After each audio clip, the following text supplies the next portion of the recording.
ஒத்திவைக்கப்படுகிறதா? ஒரே நாடு ஒரே தேர்தல் மசோதா. ராகுல் காந்தியின் உரை, மோடி, அமித்ஷா, ராஜ்நாத் சிங் செய்த செயல்கள். இந்திய கூட்டணிக்குள் ராகுல் காந்தியினுடைய சாவர்கர் குறித்ததான உரையை முன்னிட்டு குழப்பம் ஏற்படுகிறதா? ஏற்கனவே அதானி குறித்து காங்கிரஸ் கட்சி தொடர்ந்து பேசுவதால் இந்தியா கூட்டணிக்குள் குழப்பங்கள் நீடிக்கிறது. தொடர்ந்து சாவர்கரை ராகுல் காந்தி தொடர்ந்து பேசியதால் சிவசேனா கோபித்துக் கொள்ளுகிறதா? எதை நோக்கி செல்லுகிறது இந்தியா கூட்டணி? ராகுல் காந்தியினுடைய உறுதித்தன்மை, இதை பற்றி தான் இந்த வீடியோவில் நம்ம விரிவாக பேச இருக்கிறோம். கோபாசே நண்பர்களுக்கு வணக்கம். வீடியோக்குள்ள போறதுக்கு முன்னாடி சேனலை மறக்காம சப்ஸ்கிரைப் பண்ணிருங்க.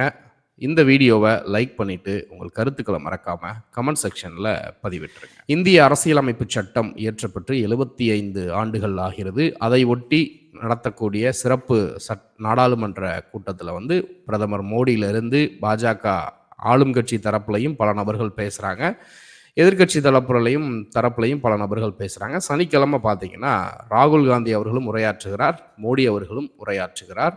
ராகுல் காந்தி அவர்கள் தொடர்ந்து சாதிவாரி கணக்கெடுப்பு, மனுஸ்மிருதி, இது போன்ற முக்கியமான விஷயங்களை தொடர்ந்து அழுத்தம் கொடுத்து பேசி கொண்டு வருகிறார். இந்த பாஜக அரசு இந்திய அரசியலமைப்பு சட்டத்தை நாங்கள் தான் பாதுகாக்க போகிறோம் அப்படின்னு சொல்கிறதே மிகப்பெரிய கேவலம். ஏன்னா ஒருபுறம் சாவர்கர் எங்கள் தலைவர்னு சொல்லிக்கிட்டு மறுபுறம் இந்திய அரசியலமைப்பு சட்டத்தை நாங்கள் தான் பாதுகாப்போம்னு சொல்கிறதே கேலிக்குரியது. அப்படிங்கிறத தொடங்கி ராகுல் காந்தி பல விஷயங்களில் சம்மட்டி அடி கொடுத்துருக்கிறாரு பாஜகவுக்கு அப்படின்னே சொல்லலாம். ஏற்கனவே 3வது முறையாக ஆட்சி பொறுப்பேற்ற தேசிய ஜனநாயக கூட்டணி மோடி அவர்களுடைய அமைச்சரவை ஆட்சி பொறுப்புக்கு வந்ததுக்கு பின்பு கூடின நாடாளுமன்ற கூடுகையிலே பார்த்தீங்கன்னா ராகுல் காந்தி அவர்கள் பட்டையை கலப்பினார் அப்படின்னே சொல்லலாம். நாடாளுமன்றத்திற்கு உள்ளவே சிவன், ஜீசஸ் கிரைஸ்ட், அப்புறம் அல்லாஹ் அவர்களுடைய படங்கள் எல்லாம் கொண்டு அப்புறம் ஹிந்துயிசத்தில் வயலன்ஸ் கிடையாது, ஆனால் அதை வச்சு வன்முறையை வச்சு நீங்கள் அரசியலாக்குறீங்க அப்படின்னு சொல்லிட்டு பிஜேபியை இது பண்ணி பேசினதாக இருக்கட்டும். அந்த ஸ்பீச்சை பார்த்தீங்கன்னா இந்தியா முழுக்க ஒரு பெரிய வைரலான செய்தியாக மாறியது. அந்த நாடாளுமன்றத்திலேயே முதல் முறையாக ராகுல் காந்தி பேசினதுக்கு பதில் சொல்கிறேன்னு சொல்லி மோடி அவர்கள் பயங்கர ஆக்ரோஷத்தோடு எந்திரிச்சு பேசினார்.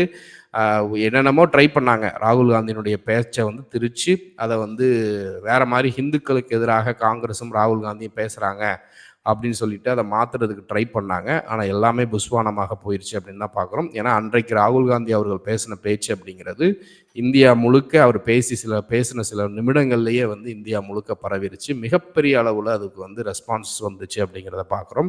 இன்றைக்கு ராகுல் காந்தி அவர்கள் ஒரு விஷயத்தை கையில் எடுத்திருக்கிறாரு. தொடர்ந்து சமூக நீதி அரசியல், இந்தியாவினுடைய பிரச்சனைகளுக்கு காரணம் யாரு, இந்தியாவிற்கு இந்தியா அப்படிங்கிற கான்செப்டுக்கு எதிரி யாரு அப்படிங்கிற விஷயத்தை தொடர்ந்து உறுதியாக அவர் எடுத்த நிலைப்பாட்டில் கொஞ்சம் கூட மாறாமல் இருக்கிறதா உண்மையிலே பாராட்டத்தக்க விஷயம். இந்த 75வது ஆண்டு அரசியலமைப்பு சட்ட அந்த சிறப்பு கூடுகையில் அந்த அரசியலமைப்பு சட்டத்தை பற்றி தெளிவாக பேசியிருக்கிறாரு. அந்த ஸ்பீச் இன்றைக்கு பெரிய அளவுக்கு வைரலாக இருக்குது. அதில் இருக்கக்கூடிய சில சாராம்சங்களையும் பார்க்க போகிறோம். இந்தியா கூட்டணியில் இருக்கக்கூடிய சில முக்கிய கட்சிகள் இவருடைய ராகுல் காந்தியினுடைய பேச்சால் டிஸ்டர்ப் ஆகியிருக்கிறாங்க அப்படின்னு சொல்லப்படுது ஒரு புறம். இன்னொரு புறம் ஒரே நாடு ஒரே தேர்தல் அந்த மசோதா இன்றைக்கு தாக்கல் செய்வதாக இருந்தாங்க. இன்றைக்கு ஆனால் அதை தள்ளி வச்சிருக்கிறாங்க. ஒரு புறம் என்ன சொல்றாங்க அப்படின்னா, கடும் எதிர்ப்பை கூட்டணி கட்சிகள் தரப்புலையும் எதிர்கட்சி தரப்புலையும் பாஜகவுக்கு அழுத்தம் கொடுக்கப்பட்டது, அதனாலதான் அந்த மசோதாவை தள்ளி வச்சிருக்கிறாங்க அப்படின்னு ஒரு தரப்பு சொல்றாங்க. இன்னொரு தரப்பு என்ன சொல்றாங்க அப்படின்னா, இன்றைக்கு திங்கட்கிழமை 20ஆம் தேதி வரைக்கும் அவை நடக்கணும், ஆனால் இன்றைக்கே பண்ணிட்டோம்னா இந்த வாரம் ஃபுல்லுக்க அவையை நடக்க விட மாட்டாங்க எதிர்கட்சிகள், அதனால கடைசி நாளில் சம்பந்தமே இல்லாமல் அதை கொண்டு வந்துடலாம் அப்படின்னு சொல்லிட்டு ஒரு முயற்சியில் இருப்பதாகவும் சொல்லப்படுகிறது. அப்படியே அந்த மசோதா நிறைவேற்றினாலும் அதை உடனடியாக அமல்படுத்த மாட்டாங்க, அடுத்த தேர்தலுக்கு தான் அதை புஷ் பண்ணுவாங்க அப்படின்னும் சொல்லப்படுகிறது. ஸோ அந்த விஷயத்தை குறித்து தொடர்ந்து நம்ம அப்டேட் பார்க்கலாம் என்னன்ட்டு. ஸோ இந்த ராகுல் காந்தி அவருடைய ஸ்பீச் பார்த்தீங்கன்னா, ஆர்எஸ்எஸ், பாஜக, இந்த நெக்ஸஸ் இவர்கள் எதை நோக்கி இந்த நாட்டை எடுத்துகிட்டு போகணும்னு நினைக்கிறாங்க அப்படிங்கிற விஷயத்தை அப்பட்டமாக ராகுல் காந்தி அவர்கள் தோல் உரிச்சு காட்டியிருக்கிறார் அப்படின்னே சொல்லலாம். இந்த தேர்தல்லையும் பார்த்தீங்கன்னா 400 இடங்களில் வெற்றி பெற்று நாங்கள் ஆட்சியை பிடிப்போம் அப்படின்னு சொன்னதே அந்த அரசியலமைப்பு சட்டத்தில் திருத்தங்களை கொண்டு வருவதற்கு தான் அப்படின்னு வெளிப்படையாகவே பாரதிய ஜனதா கட்சியை சார்ந்த எம்பிக்கள் பேசினாங்க. இடஒதுக்கீடை ஒழிச்சு கட்டிடுவாங்க அப்படின்னு பல விஷயங்கள் பின்னணியில் வந்து பாஜக எம்பிக்களாக இருக்கிறவங்க, பாஜக கட்சியை சார்ந்தவர்கள், ஆர்எஸ்எஸ் அமைப்பை சார்ந்தவர்கள் பல மேடைகளில் வந்து பேசிக்கிட்டு இருந்தாங்க. அதனுடைய விளைவு தான் பார்த்தீங்கன்னா இன்றைக்கு 240ஓட சுருங்கி இருக்கிறார்கள். ஸோ இந்திய அரசியலமைப்பு சட்டத்தில் கையை வச்சா என்ன ஆகும்னு நமக்கு தெரியும். அப்படிங்கிறதுனால தான் தேர்தல் முடிஞ்ச உடனே பாஜக வாயிலிருந்து அரசியலமைப்பு சட்டம், அம்பேத்கர் அப்படின்னு தொடர்ந்து பேசிக்கிட்டு வராங்க. ஸோ இந்த வகையில் நாடாளுமன்ற தேர்தல் அறிவித்த நாள்லேருந்து இப்போ வரைக்கும் ராகுல் காந்தி அவர்கள் வந்து அந்த அரசியலமைப்பு சட்ட புத்தகத்தை வந்து கையில் எடுத்துக்கிட்டு ஒரு விழிப்புணர்வு பிரச்சாரத்தை வந்து மேற்கொண்டு வருகிறார். ஆளும் தரப்பில் பார்த்தீங்கன்னா காங்கிரஸ் ஆட்சி காலத்தில் தான் அதிகப்படியாக அரசியலமைப்பு சட்டத்தை வந்து திருத்திருக்கிறாங்க. அது ராகுல் காந்தியினுடைய குடும்பம், காந்தி குடும்பத்துக்கு சாதகமாக அரசியலமைப்பு சட்டத்தை வந்து திருத்திருக்கிறாங்க அப்படிங்கிற ஒரு குற்றச்சாட்டும் வைக்கிறாங்க. ஆனால் இந்த பக்கம் ராகுல் காந்தி அவர்கள் சொல்லக்கூடிய விஷயங்கள் என்ன அப்படின்னு பார்த்தீங்கன்னா, சாவர்கர் வந்து இந்த அரசியலமைப்பு சட்டத்தையே விரும்பலை, மனுஸ்மிருதியும் வேத நூல்களும் தான் அரசியலமைப்பு சட்டமாக இருக்கணும் அப்படின்னு அவர் சொல்கிறாரு. ஆனால் நீங்கள் வந்து அரசியலமைப்பு சட்டத்தை முக்கியத்துவப்படுத்தி சொல்கிறீங்க அப்படின்னா நீங்கள் சாவர்கரை நேரடியாக அவமதிக்கிறீர்களா அப்படிங்கிற ஒரு கேள்வியும் கேட்குறாரு. இந்தியா அப்படிங்கிற கான்செப்ட்லேயே சாவர்கர் வந்து நம்பிக்கை இல்லாதவர் அப்படிங்கிறதையும் ராகுல் காந்தி அவர்கள் வெளிச்சம் போட்டு காட்டியிருக்கிறாரு. நமது பண்டைய காலம், கலாச்சாரம், பழக்கவழக்கங்கள், எண்ணம் அப்படிங்கிறதெல்லாம் வந்து பார்த்திங்கன்னா மனுஸ்மிருதி தான் சட்டம், இதுதான் வந்து வேதம். அதை தாண்டி இந்திய அரசியலமைப்பு சட்டம் அப்படிங்கிறதால நமக்கு அவசியமே இல்லாதது, இந்தியன் அப்படிங்கிற வார்த்தையே இருக்கக்கூடாது அப்படிங்கிற லெவலுக்கு சாவர்கர் பேசியிருக்கிறாரு. இதுக்கெல்லாம் பாஜக என்ன பதில் சொல்ல போகிறது? சாவர்கரே இல்லை, சாவர்கர் இதெல்லாம் சொல்லலை அப்படின்னு சொல்ல போகிறாங்களா அப்படிங்கிறத நாடாளுமன்றத்திற்குள்ளாக வைத்து ராகுல் காந்தி அவர்கள் கேட்டிருக்கிறாரு. அனைத்து வார்த்தைகளும் அது வந்து பதிவேற்றம் செய்யப்படும். அப்படி அவர்கள் பதிவேற்றம் செய்ய முடியாத அளவுக்கு ஏதாவது செஞ்சாங்க அப்படின்னா அது ஏதாவது செஞ்சு தான் அதை பண்ண முடியுமே தவிர அதை வந்து அவாய்ட் பண்ணவே முடியாத அளவுக்கு ராகுல் காந்தி அவருடைய ஸ்பீச் இருந்ததை பார்க்குறோம். அதோடு மட்டும் இல்லாமல் சாவர்கர் வந்து நீங்கள் ஒருபுறம் தலைவராக கொண்டாடுறீங்க, மறுபுறம் அரசியலமைப்பு சட்டத்தையும் முக்கியத்துவப்படுத்தி பண்ணுறீங்க அப்படின்னா இதில் யாரை நீங்கள் வந்து அவமதிக்கிறீங்க? உங்களுக்கு தேவை அப்படின்னா அரசியலமைப்பு சட்டத்தை வந்து கையில் தூக்குவீங்க, வேற வழி இல்லை.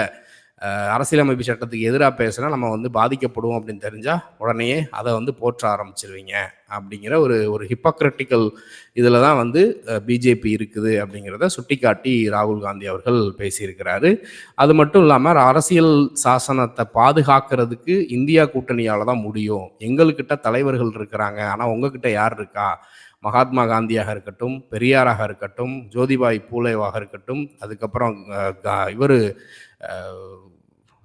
மகாத்மா காந்தியிலிருந்து மிகப்பெரிய தலைவர்கள் வந்து எங்கள் தரப்பில் வந்து இருக்கிறாங்க. பெரியார், அம்பேத்கர், ஜோதிபாய் பூலே, இப்படி ஒவ்வொரு மாநிலத்துக்கும் ஒரு சிறப்புமிக்க தலைவர்கள் வந்து எங்கள் தரப்பில் இருக்கிறாங்க. பசவண்ணா இருக்கிறாரு. ஆனால் உங்கள் தரப்பில் யார் இருக்கிறா? சாவர்கர் தான் இருக்கிறாரு. சாவர்கர் தான் சொன்னார் அந்த அரசியலமைப்பு சட்டத்தை வந்து ஒழிச்சு கட்டணும் அப்படின்னு சொல்லிட்டு. இப்போ நீங்கள் வெட்டி வேஷம் போட்டுக்கிட்டு இருக்கீங்க அப்படின்னு சொல்கிறாரு.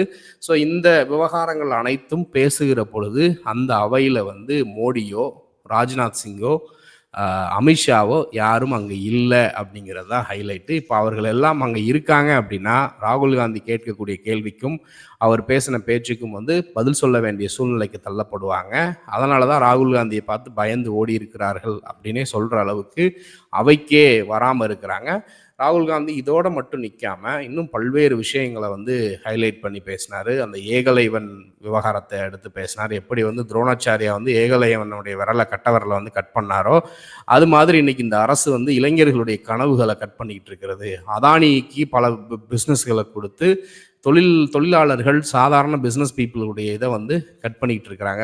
அதானி, அம்பானி போன்றவர்களுக்கு தான் முக்கியத்துவம் கொடுக்கப்படுகிறது, மற்றவர்களுக்கு முக்கியத்துவம் கொடுக்கப்படுவதில்லை அப்படிங்கிறதையும் சொல்லியிருக்கிறாரு. அதோடு மட்டும் இல்லாமல் விவசாயிகள் மீது நடத்தக்கூடிய தாக்குதலாக இருக்கட்டும், உத்தரப்பிரதேச மாநிலத்தில் பெண்களுக்கு எதிராக நடக்கக்கூடிய வன்முறைகளாக இருக்கட்டும், இந்த ஹத்ராஸ் சம்பவத்தை நினைவுபடுத்தி பேசினார்.